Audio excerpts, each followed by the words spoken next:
Hello, students. Welcome to Vidyan Pathshala Make Learning Smart and Easy.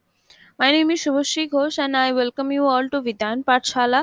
जैसे कि आप सबको पता है, विधान पाठशाला एक ई एमर्जिंग लर्निंग प्लेटफॉर्म है जहाँ पर आपको क्लास 6 to 12 तक एनसीईआरटी बेस्ड जो भी सब्जेक्ट्स हैं उनके टॉपिक वाइज वीडियोस अवेलेबल करा दिए जाते हैं, वो भी बिल्कुल फ्री में, ताकि आप अपने पढ़ाई पर ज़्यादा बेटर अंडरस्टैंडिंग ला सकें, राइट। तो जैसे कि आप सबको पता है कि हमारा फिगर ऑफ स्पीच का लेक्चर्स चल रहा था। सो उसी लेक्चर को हम आज आगे बढ़ाते हुए लाए हैं एक्सरसाइज 1, ठीक है। क्योंकि अब तक आपने जो पढ़ा है वो पढ़ा है थ्योरी पोर्शन, थोड़े बहुत एग्जांपल्स के साथ। सो आज हम क्या करेंगे, आज हम एक्सरसाइज 1 के साथ जो भी पूछे जाते हैं एग्ज़ाम्स में, या फिर जो भी वाइटल फिगर्स ऑफ स्पीच के एग्जांपल्स हैं, वो सब हम आज देखेंगे। नॉट नेसेसरीली कि ये क्लास 6 to 12 तक ही स्टूडेंट्स देख सकते हैं। जिनकी सीखने की इच्छा है वो भी देख सकते हैं, जो गवर्नमेंट एग्ज़ाम्स के प्रिपरेशन कर रहे हैं वो उनको भी देखना चाहिए ये बिल्कुल। क्योंकि यहाँ से बहुत बार पूछे जाते हैं, जो आपको रीडिंग कम्प्रीहेंशन में मान लीजिए कोई एक लाइन पूछ लिया गया, ठीक है। तो आपको पूछ लिया गया कि वो ये कौन सा फिगर ऑफ स्पीच है, ठीक है। तो अगर आपको नहीं पता होगा और आप प्रैक्टिस नहीं करेंगे तो आपको उसको समझने में भी दिक्कत होगा और आप उसको कर भी नहीं पाएंगे, राइट। सो आज का ये एक्सरसाइज 1 है, that is of our practice session. So आज हम यहाँ पर थोड़े बहुत ही करेंगे क्वेश्चंस। तो क्या मिलेगा आज आपको क्लास में। In this lecture we are going to solve some questions regarding the uses of figures of speech. जैसे कि मैंने आपको बताया कि आज का session kind of practice session है, जिसको हम और भी एक्सरसाइज आज 1 है, इसको एक्सरसाइज 2 एक्सरसाइज 3 में भी मैं आपको प्रैक्टिस कराऊंगी, ताकि आपको जो थ्योरी पोर्शन में जो आपने पढ़ा है उसके साथ साथ ये प्रैक्टिस हो जाए बहुत अच्छे से, तो आपको एग्जाम में कोई दिक्कत नहीं आएगी, राइट। तो चलिए देखते हैं एक्सरसाइज 1, ठीक है।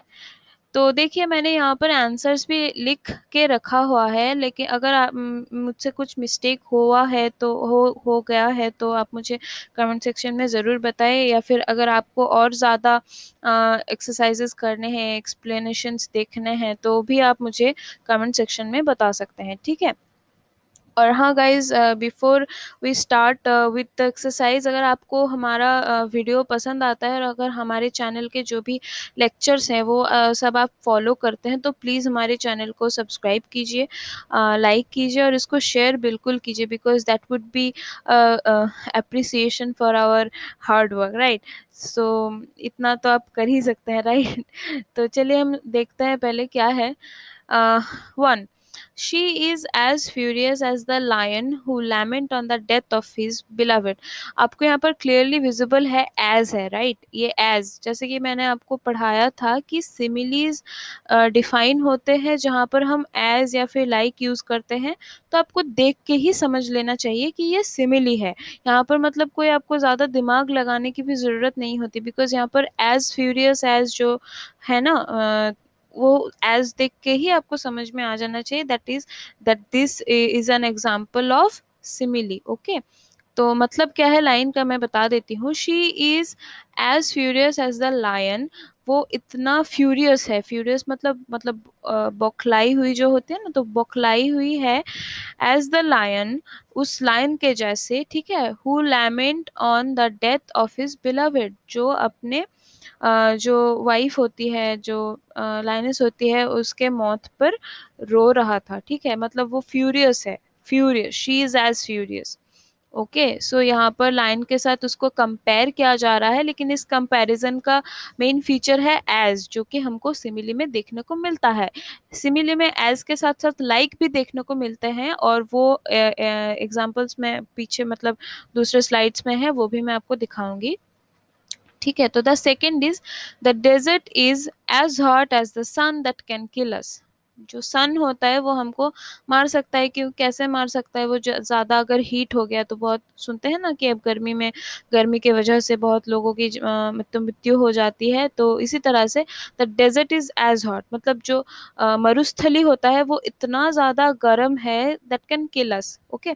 जैसे सन में मतलब गर्मी में लोग मारे जाते हैं, वैसे ही डेजर्ट भी बहुत गर्म होता है।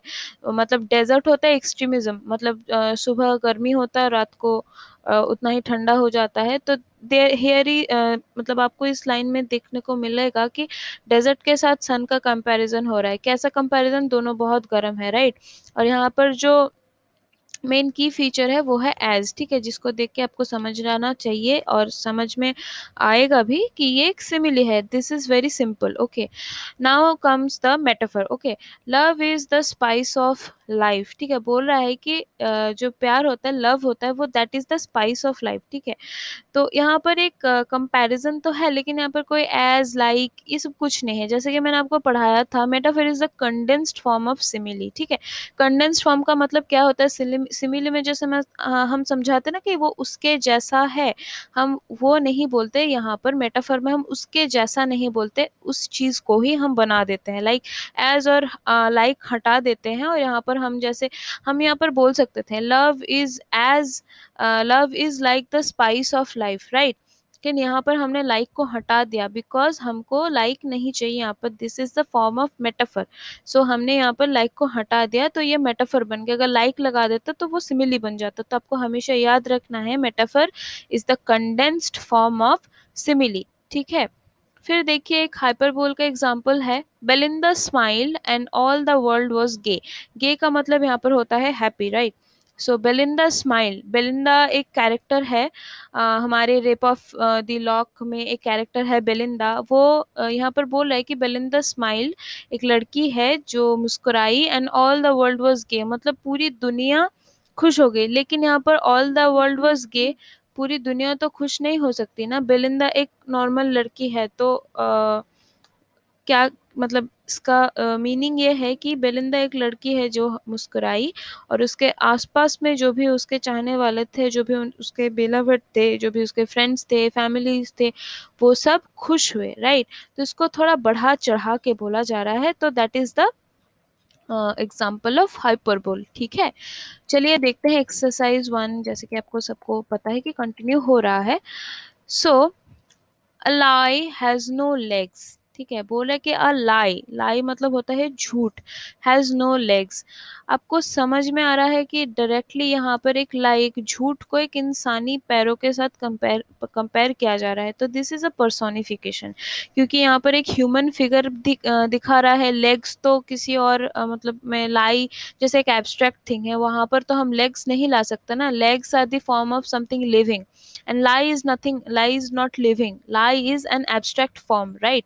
जो हमारे सिद्धांत हैं, उसूल होते हैं, हमारा ये सब पढ़ते, मतलब ये सब होते हैं एब्स्ट्रैक्ट। ओके, तो लाई का कोई पैर हाथ कुछ नहीं हो सकता, लेकिन यहाँ पर बोल रहा है कि लाई हैज नो लेग्स, जो झूठ है उसके कोई पैर नहीं है। So this is a example of sorry this is an example of personification. Okay, फिर आ रहा है एक और पर्सोनिफिकेशन का ही एग्जाम्पल यहाँ पर मैंने डाला है।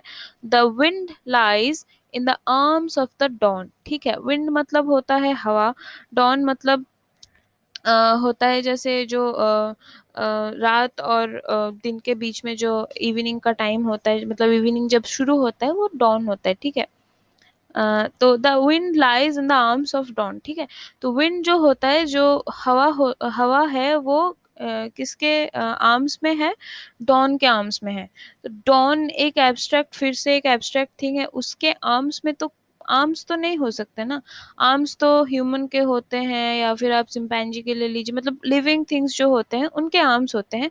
तो यहाँ पर क्या किया है? यहाँ पर विंड एक एब्स्ट्रैक्ट थिंग है, ठीक है ना। विंड को कंपेयर किया, विंड के साथ डॉन को कंपेयर किया गया है, नॉट कंपैरिजन। बेसिकली डॉन को बोला गया है कि डॉन के हाथ हैं जहाँ पर विंड सो रहा है। तो ये आपको क्लियरली समझ में आ रहा है कि आप एक इमेजिन करिए कि एक डॉन है जिसके हाथ हैं, तो हाथ एक लिविंग थिंग का होता है। तो ये आपको समझ में आ रहा है कि ये पर्सोनिफिकेशन है, ठीक है। फिर एक देखिए यहाँ पर मैंने जैसे पिछले स्लाइड में आप देखिए यहाँ पर सिमिली का मैंने एग्जांपल दिया था एज, ठीक है। जो की फीचर है वो है एज, जिसको देख के हमको समझना होता है कि ये सिमिली है। सिमिलरली मैंने यहाँ पर एक और एग्जांपल डाला है जहाँ पर आपको ये वर्ड लाइक दिखाई दे रहा है नंबर 7 पर। तो ये आपको मतलब बोल रहा है कि yes I am a simile. Okay, sorry for the background noise. What is simile, ये जो है यहाँ पर कि हम जो एज और लाइक ये जो वर्ड्स हैं इनको देख के समझ जाते हैं कि ये सिमिली है, मतलब दो चीज़ों को हम उसके जैसे हैं। ठीक है, अगर मान लीजिए कोई एक लायन बहुत जोर से दहाड़ रहा है और उसी के जैसा कोई एक इंसान बहुत चिल्ला चिल्ला के बोलता है, तो हम उसको बोलते हैं ना कि वो शेर जैसा है, या फिर कोई बहादुर है तो वो हम ऐसे बोलते हैं कि वो शेर जैसा बहादुर है।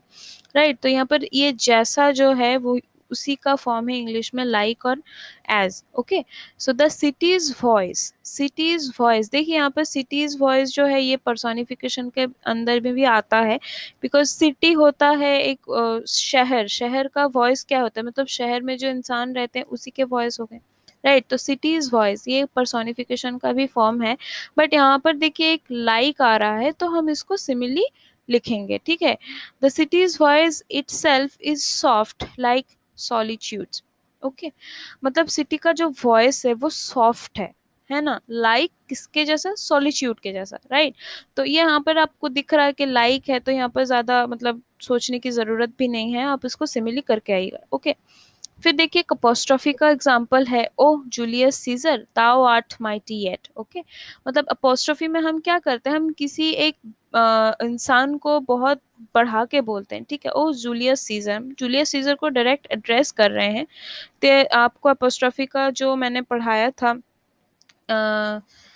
मतलब हम जो पढ़ा था हमने अपोस्ट्रोफी का, अगर आपको उसमें याद है, तो हम अपोस्ट्रोफी में क्या करते हैं कि किसी भी इंसान को या फिर कोई भी एक कैरेक्टर को बेसिकली लेके हम उसके वैलर को बोलते हैं। ठीक है, जैसे कि दाउ आर्ट माइटी येट, मतलब माइटी मतलब वो बहुत माइटी है। माइटी हम किसको बोलते हैं, जो बहुत बलवान होते हैं, जैसे हरक्यूलिस। ठीक है, तो हम यहाँ पर किसी को एड्रेस करके बोल रहे हैं। ठीक है, कोई एक कैरेक्टर है जिनको हम बोल रहे हैं, जिनको हम डायरेक्टली एड्रेस कर रहे हैं, तो हम उसको अपोस्ट्रोफी बोलते हैं। ठीक है, फिर देखते हैं, चलिए नाइन्थ में है एक पर्सोनिफिकेशन का। फिर से देखिए आपको यहाँ पर मिले जुले मिलेंगे। ठीक है, पर्सोनिफिकेशन का भी मिलेगा, मेटाफर का भी मिलेगा, ऑनोमेटोफोर का भी मिलेगा, सिमिली का तो आपने पढ़ा ही है। ठीक है ना, तो आपको यहाँ पर मिले जुले मिलेंगे, और एक्सरसाइजेज में ऐसे ही होते हैं, बिकॉज अगर आप सीरियल वाइज करेंगे तो शायद आपको कभी समझ में ना आए या फिर आप कंफ्यूज हो जाए, तो ऐसे ही करना ज़्यादा बेटर है। फिर क्या है, पर्सोनिफिकेशन का एक और एग्जाम्पल है, the daisy smiled at the morning sun. ठीक है, डेजी एक फ्लावर होता है जो मतलब घास के जो फूल होते हैं ना उनको डेजी बोलते हैं। ठीक है, तो जैसे येलो और वाइट के होते हैं, बहुत छोटे छोटे से होते हैं। द डेजी स्माइल्ड, वो डेजी है। अगर यहाँ पर किसी का नाम लिखा होता, डेजी मान लीजिए अगर लड़की का नाम लिखा होता, तो वो तो मतलब कैपिटल में होता, तो हम उसको सिमिली सॉरी पर्सोनिफिकेशन नहीं बोलते। ठीक है ना, क्योंकि वो एक ह्यूमन स्माइल कर रहा है सन को देख के। लेकिन यहाँ पर क्या है, डेजी वो एक छोटा घास का फूल है, वो सूरज को देख के मुस्कुरा रहा है। तो यहाँ पर डेजी को एक छोटे बच्चे की तरह, मतलब डेजी को एक ह्यूमन स्माइल से कंपेयर किया गया है। राइट, तो this is an example of personification. I hope आपको समझ में आ रहा है। फिर है hope is the poor man's bread. क्या है, मेटाफर। जैसे कि सिमिली मेटाफर, आपको पता ही है कि metaphor is the condensed form of simile. तो यहाँ पर हम बोल सकते हैं hope is like the bread of pore man. Right, hope is like a bread of pore man, मतलब होप जो आशा होता है वो क्या होता है, वो पोर मैन का ब्रेड के जैसा होता है। मतलब पोर मैन के पास क्या होता है, खाने के लिए ज़्यादा कुछ नहीं होता, वो मतलब लग्जरी तो नहीं होता ना उनके पास। तो होप उस उनके पास ऐसा ही है, ब्रेड के जैसा, आज है कल नहीं है, लाइक दिस, है ना। तो हम इसको डायरेक्टली बोल रहे हैं कि होप तो मतलब ब्रेड जैसा ही है हमारे लिए। राइट, तो हम इसको मेटाफर मतलब कह सकते हैं। राइट, फिर है James, I was the wisest fool. 11th में देखिए, James, I was the wisest fool. अगर आपको ऑक्सीमोरन का डेफिनेशन याद है तो आपको याद होगा कि ऑक्सीमोरन में क्या होता है, दो बिल्कुल ऑपोजिट मतलब वर्ड्स एक साथ में बैठ के एक मीनिंगफुल सेंटेंस बनाते हैं, फिर एक मीनिंगफुल फ्रेज बनाते हैं, राइट। या वाइजेस्ट फूल, मतलब वो बहुत ज़्यादा वाइज है इसलिए वो फूल है, राइट। वाइजेस्ट फूल मतलब वो फूल्स में सबसे ज़्यादा वाइज है। तो मतलब होता नहीं कि पीछे से फर्स्ट हो गए, लाइक दिस, ओके, मतलब लास्ट से फर्स्ट हो गए। दो बिल्कुल ऑपोजिट तरह के वर्ड्स, अगर आपको याद है ऑक्सीमोरन में मैंने आपको बोला था डार्कनेस विजिबल, ठीक है। दो अलग अलग बिल्कुल वर्ड्स, लेकिन वो मीनिंगफुल होते हैं। डार्कनेस विजिबल कैसे होगा, डार्कनेस में विजिबल कैसे होता है, लेकिन इतना डार्क है, इतना डार्क है कि वो डार्कनेस ही दिख रहा है, ठीक है। अगर समझा नहीं पा रही हूँ तो प्लीज़ आप मुझे कमेंट सेक्शन में बताएं, ताकि मैं आपको और अच्छे से समझाने की कोशिश करूँ, ठीक है। फिर है ओनोमेटोफोया। ओनोमेटोफोया का क्या है डेफिनेशन, कि कोई भी अगर साउंड है, नेचर का जो साउंड है, मान लीजिए कोई जीव है, कोई क्रिकेट है, मतलब जो रात को निकलते हैं ना छोटे छोटे जीव, छोटे छोटे कीड़े वगैरह, उनके जो आवाज़ होते हैं, जो वाटर का जो आवाज़ होता है, आपको बहुत सारे टेक्स्ट्स में ऐसे वाटर के साउंड्स, ऐसे दरवाजे के खटखटाने की आवाज़ ऐसे देखने को मिलेंगे या फिर सुनने को भी मिलेंगे, राइट। अगर आप पढ़ेंगे, जैसे कि एक पोएम था सिल्वर, वहाँ पर भी ऐसे ओनोमेटोफोया के बहुत सारे एग्जांपल्स हैं।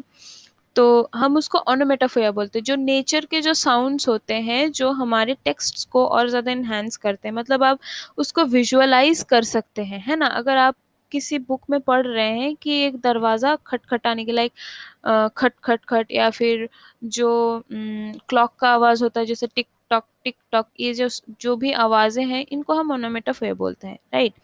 देखिए यहाँ पर क्या है, I hear lake water lapping with low sounds by the shore, ठीक है। आई हेयर, जो स्पीकर है वो बोल रहे हैं, मैं सुन रहा हूँ lake water lapping with low sounds. Lapping with low sounds, यहाँ पर वाटर का जो लो साउंड होता है, वाटर का जैसे कलकलाहट होती है, जैसे आप कोई वीडियो में या फिर कोई मूवीज में देखते हैं, ठीक है ना।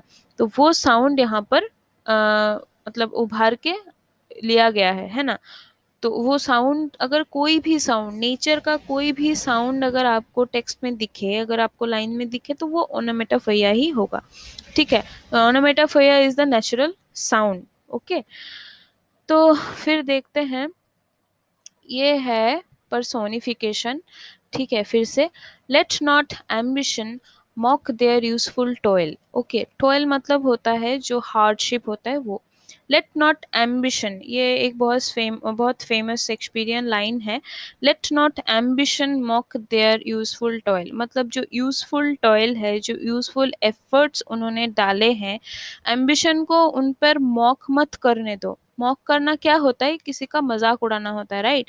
तो एक एम्बिशन है, जो हमारे एम्बिशन होता है ना, that is also an abstract form, okay. तो एम्बिशन जो होता है उसको मॉक मत करने दो। मॉक कौन करता है, मॉक इंसान करते हैं ना, कि अगर मान लीजिए कोई बहुत बेवकूफ़ है, तो आप उसको मॉक करके बोल सकते हैं, अरे तेरे तुम्हारे जैसा तो मतलब बुद्धिमान कोई है ही नहीं, मतलब आप उसको घुमा के बोल रहे हैं कि तुम तो बहुत बेवकूफ़ हो यार, तुम बहुत बेवकूफ़ हो, तो दैट इज़ द मॉकिंग, ओके। आप इसको सरकाज़म भी बोल सकते हैं। तो एम्बिशन कैसे मॉक कर सकता है, एम्बिशन मतलब यहाँ पर अगर आप उसको एक इंसान के क्वालिटी से तोल रहे हैं, तभी वो मॉक कर सकता है, राइट। मतलब एम्बिशन मॉक तभी कर सकता है जब उसको एक इंसान का क्वालिटी दिया गया हो, राइट। तो एम्बिशन को यहाँ पर कौन सा क्वालिटी दिया गया है, मॉक करने का क्वालिटी, लाइक मजाक उड़ाने का क्वालिटी, ठीक है। तो उसके हार्डशिप पर तुम्हारे एम्बिशन को मॉक मत करने दो, ठीक है। ये है पर्सोनिफिकेशन, ठीक है। एम्बिशन को कौन सा क्वालिटी दिया जा रहा है, एक ह्यूमन क्वालिटी दिया जा रहा है, वो क्या है, मॉक करने का क्वालिटी, ओके। फिर है नंबर 14, देखिए, all the perfumes of Arabia will not Sutton this little hand, ठीक है। मतलब यहाँ पर एक है कि all the perfumes of Arabia, आपको पता है कि अरेबिया जो है वो परफ्यूम्स के लिए बहुत ज़्यादा फेमस है। अरेबिया मतलब अरब कंट्रीज, ओके। तो जो वो अरब में जैसे आपने देखा ना कि इत्र होता है, फिर बहुत सारे ऐसे परफ्यूम्स होते हैं जो बहुत कॉस्टली मिलते हैं, ठीक है। वहाँ पर परफ्यूम बहुत ज़्यादा, मतलब वहाँ के परफ्यूम्स बहुत ज़्यादा अच्छे होते हैं। तो all the perfumes of Arabia मतलब बोल रहा है कि अरेबिया में जितने भी परफ्यूम्स बनते हैं, जो भी परफ्यूम्स हैं, will not Sutton this little hand. Will not मतलब कोई एक क्राइम सीन है, मतलब किसी का मर्डर वर्डर किया है, तो बोल रहा है कि ये जो हाथ मेरे गंदे हैं, ये कोई भी अरेबिया का परफ्यूम इस मतलब लिटिल हैंड जो मैंने, लिटिल हैंड मतलब कोई एक घटना जो भी मैंने कांड किया है उसको अच्छा नहीं कर सकता, ठीक है। तो this is an example of hyperbole, बहुत बढ़ा चढ़ा के बोलना, ठीक है। मतलब ये बोल रहा है कि उसने जो किसी का अगर मर्डर किया है, ठीक है, अगर किसी का, ये मैकबेथ के लाइन है वैसे, तो अगर किसी का मर्डर किया है तो वो जो मर्डरर जो मतलब गिल्ट जो कॉन्शायंस है या फिर उसके हाथ जो किसी के खून से रंगे हैं, है ना, उसको वो परफ्यूम कितना भी लगा ले, कितना भी धो ले, वो नहीं जाएगा, राइट। तो बोलने का मतलब ये है, बहुत प्लेन स्टेटमेंट है लेकिन इसको इतना घुमा के बोला गया है for enhancing, to enhance the text, okay. मतलब आपको और भी ज़्यादा आप इंटरेस्ट लेके पढ़ोगे, क्या है मतलब, क्या है मतलब, क्या है ऐसे, राइट। तो इसीलिए हाइपरबोल का यूज़ किया गया है। फिर है a cry that would raise the dead from a grave, ठीक है। अ क्राई एक मतलब आवाज़, एक क्या बोलते हैं उसको, एक लाउड क्राई, एक लाउड आवाज़ जो किसी भी मुर्दे को, डेड आदमी को ग्रेव से उठा सकता है, मतलब बहुत ज़ोर से चिल्लाए। सिंपल सी बात है, बहुत ज़ोर से चिल्लाना होता है, ठीक है। इसका मतलब है बहुत ज़ोर से कोई चिल्लाया है, इसीलिए उसको बहुत बढ़ा-चढ़ा के उसको और भी ज़्यादा मतलब होता है ना कि मिर्च मसाला लगा के ऐसा हाइपरबोल का फॉर्म दिया गया है। क्या है? A cry that would raise the dead from the grave. बहुत अच्छा है, ये सारे एग्ज़ाम्पल्स जो हैं ना, बहुत मतलब स्टैंडर्ड के एग्ज़ाम्पल्स हैं, इसलिए मैंने आपके लिए यहाँ पर ये सारे एग्ज़ाम्पल्स लिए हैं। सॉरी। तो ये एक एग्ज़ाम्पल है किस चीज़ का? हाइपरबोल का। फिर देखिए एक है ऑक्सीमोरन। ऑक्सीमोरन क्या है? वही दोनों अलग-अलग वर्ड्स हैं, मतलब एक दूसरे को कॉन्ट्राडिक्ट करने वाले words, like agreed to disagree, जैसे कि आपको यहाँ पर दिख रहा है, at last they agreed to disagree. अंत में उन्होंने क्या किया? वो अग्री हुए, किस चीज़ के लिए? डिसएग्री करने के लिए। मतलब कोई चीज़ में मनमुटाव था या फिर झमेला था, तो एक वो एग्री तो कर रहे थे, लेकिन फिर भी अगर झमेला हो रहा था तो उसमें अग्रीड टू डिसएग्री, मतलब दोनों एग्री कर गए, किस चीज़ के लिए? डिसएग्री करने के लिए, ठीक है। तो these are some examples of figures of speech जो मैंने आपको पिछले वीडियोज़ में कराए थे।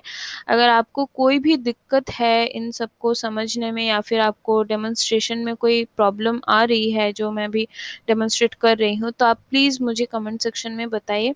और अगर आपको हमारी मेहनत अच्छी लग रही है, हमारे वीडियोज़ अच्छे लग रहे हैं, तो प्लीज़, प्लीज़, प्लीज़ शेयर कीजिए उसको, लाइक कीजिए और सब्सक्राइब कीजिए। मिलते हैं अगले वीडियो में, जो एक्सरसाइज़ 2 जो हम कराएँगे, मतलब मैं कराऊँगी, उसमें भी इतने ऐसे ही आपको बहुत सारे एग्ज़ाम्पल्स देखने को मिलेगा। सो प्लीज़ बने रहें मेरे साथ, ठीक है? और प्लीज़ हमारे चैनल को लाइक कीजिए, शेयर कीजिए एंड सब्सक्राइब कीजिए। Thank you.